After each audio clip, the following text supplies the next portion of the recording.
السلام علیکم ورحمت الله وبرکاتو. یو ورځ یو ماهي نیونکی د سیند په غاړه ناست و او ماهي یې نیولو.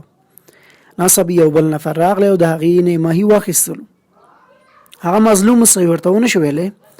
ماهي لا ژوندی وخوځېدلو چې د هغې په لاس چاک ولګول.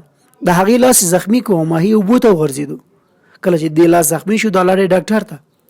ډاکټر ته خپل لاس ښایي. ډاکټر ورته لاس پاسمان کوي او دوا ورته ورکوي او رخصت کوي.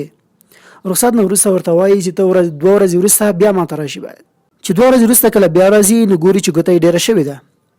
د هغې نه وروسته ډاکټر ورته وایي چې ستا ګوته باید پرې شي. که چېرته ګوته دې پرې نه شي نو ستا لاس ته خطر ده. ډاکټر دې ګوته پرې کوي او لاس ته پاسمان کوي او دوا ورته ورکوي او رخصت کوي. ورته وایي چې 4 ورځې وروسته بیا ته ماته باید راشي. کله 4 ورځې وروسته هغه بیا راځي. ډاکټر ورته لاس ګوري، لاس یې نور هم ډېر شوی ده. ډاکټر ورته وایي باید ستا ټول لاس پرې کړم. که چېرته ټول لاس دې پرې نه کړم نو ستا ټول بدن ته خطر ده.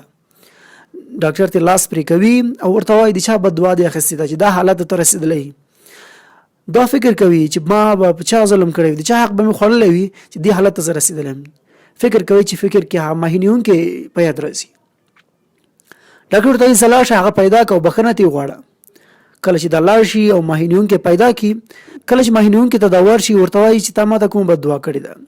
هغې ماهي نیونکی ورته وایي ما نور هېڅ هم نه دي ویلي، دا زما د اولاد روزي وه.